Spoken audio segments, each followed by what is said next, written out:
I bought the house for its history, a Civil War-era gem, full of stories waiting to be uncovered.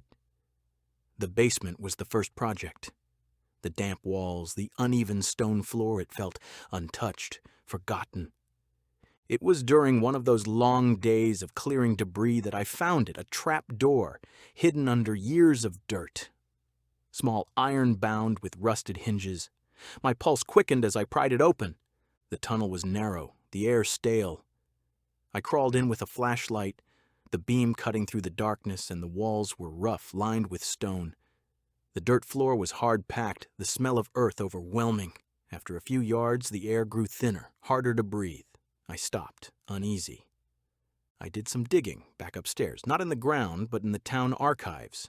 The tunnel, it seemed, was part of a Prohibition-era escape route. Rum runners and criminals had used it to evade capture. Some stories hinted at people who went in and never came out. I laughed it off at first. History has its exaggerations. The next morning, curiosity pulled me back. I grabbed my flashlight and returned to the basement. The trapdoor creaked as I opened it. The tunnel was just as I'd left it. Dark, still, uninviting. But something was off. I knelt and saw them. Footprints. Clear in the dirt leading into the tunnel. They weren't mine. I stared at them for a long time, trying to understand it.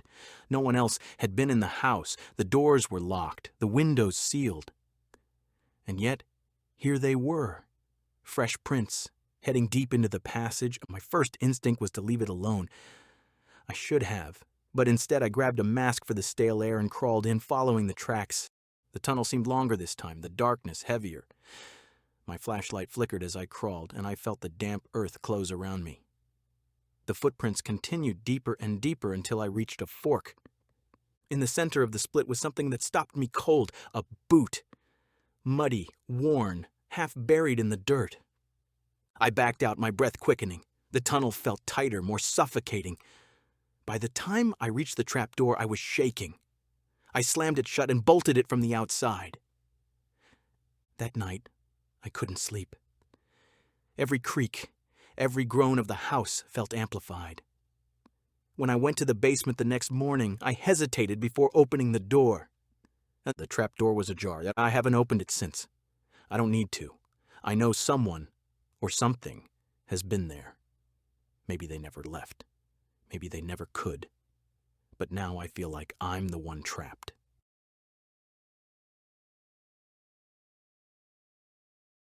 I moved here for a fresh start. The house was old, but it was mine. At first, the creaks and groans of settling wood seemed normal. Then, the dripping started. It was faint, barely audible, but persistent. I figured it was a leaky pipe. I grabbed a flashlight and headed to the basement. The air was musty and heavy. My son's toys were in one corner, boxes of my things stacked haphazardly in another. I scanned the ceiling for damp spots. Nothing. The sound seemed to come from everywhere and nowhere. I brushed it off. Old houses make noises. A few days later, I went down again to grab a wrench. My toolbox was open, tools scattered. I thought I'd left it that way. Single mom. Too much on my mind. But then I noticed a box of Christmas ornaments shifted out of place. I blamed myself. Moving chaos. Lack of sleep. Still, the uneasy feeling stuck. That night, after my son was asleep, I heard something else. Faint, muffled footsteps. My heart pounded. It was past midnight. I stayed in bed, holding my breath, and listening. Nothing. In the morning, I checked the basement again. I found no footprints, no sign of anyone being there, but I saw it, muddy water smeared near the drain in the corner. I didn't understand where it came from. The faucet wasn't leaking, and the floor was dry. I cleaned it up and told myself to let it go. The next night, I couldn't sleep. I sat at the kitchen table, staring at the basement door. My flashlight was ready, and the phone was in my pocket. When the muffled thud came again, I moved fast, creeping down the wooden stairs, each step threatening to give me away. The sound stopped when I hit the bottom. Silence. Then I saw them. Damp footprints leading to the far wall. My flashlight beam landed on a small crawlspace door I'd never noticed, its edges darkened by grime and wear. It was slightly ajar. I crouched and reached out, pushing it open. The light revealed a narrow passage, barely big enough to crawl through. The smell was awful. Damp earth and something sour. My hand shook as I shone the light further in. Crumpled food wrappers, an old blanket, a pair of muddy boots. I froze. Someone had been here. Someone was here. Backing away, I heard the faint scrape of movement from deep in the crawl space. I didn't wait. I bolted up the stairs, locking the basement door behind me. My son was still asleep. I grabbed him, my phone and my keys. We didn't stay to pack. The police found signs that someone had been living there for weeks, slipping in and out through a forgotten storm drain connected to the crawl space. They said I was lucky. Luckily, I heard the footsteps when I did. I don't feel lucky. I felt watched.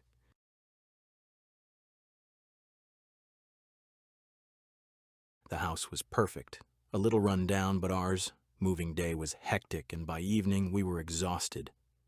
Our neighbor, Mrs. Hargrove, came over with cookies and a warm smile. She was sweet, but her tone shifted when we mentioned clearing out the basement. "Best leave it alone," she said, her voice low. "Last folks barely touched it." Melissa and I exchanged glances, but shrugged it off. A basement was a basement, storage space, nothing more. The next day, we decided to clean it out. The air was stale, thick with dust and age. Shelves lined the walls, cluttered with rusted tools and empty jars. Melissa found an old box shoved into a corner. It was heavy, its lid warped and scratched. Inside were items that didn't belong together, faded photographs, locks of hair tied with string, old watches and necklaces. Each item was labeled with a name and a date, handwritten in neat script. "What kind of collection is this?" Melissa asked, her voice uneasy. I didn't have an answer. The dates spanned decades, and the names meant nothing to us. It felt personal and intrusive, like we were seeing something we shouldn't. That evening, I knocked on Mrs. Hargrove's door. I showed her a picture from the box. She froze, her hand tightening on the doorframe. "You shouldn't dig into that," she said, her voice sharp now. "Leave it alone." I pressed her for more, but she shut the door. That night, I couldn't sleep. The house was quiet, but my mind raced. Around 2 a.m., I heard it, faint, deliberate creaks beneath the floorboards. I nudged Melissa awake. "Do you hear that?" She groggily listened, then stiffened. It wasn't the settling of an old house. The sound moved, slow, purposeful. Something was down there. I grabbed a flashlight and headed to the basement door. Melissa stayed behind, her phone ready to call for help. The steps creaked under my weight as I descended. The air was colder now, the space feeling smaller than before. I swept the flashlight across the room. The box was gone. My chest tightened as I scanned the room. The shelves were untouched, but a faint drag mark cut across the dusty floor leading to the far wall. A low sound, a shuffle, maybe breathing, came from the shadows. My flashlight flickered, and I backed toward the stairs. My foot caught on something, and I nearly fell. Looking down, I saw the box, its contents scattered across the floor. Behind me, the shuffle grew louder. I didn't turn around. I bolted up the stairs, slamming the door shut and locking it. We left the house the next morning. I never told Melissa what I saw before I ran. A pair of muddy boots, just visible in the flashlight beam, stepping out from behind the shelves.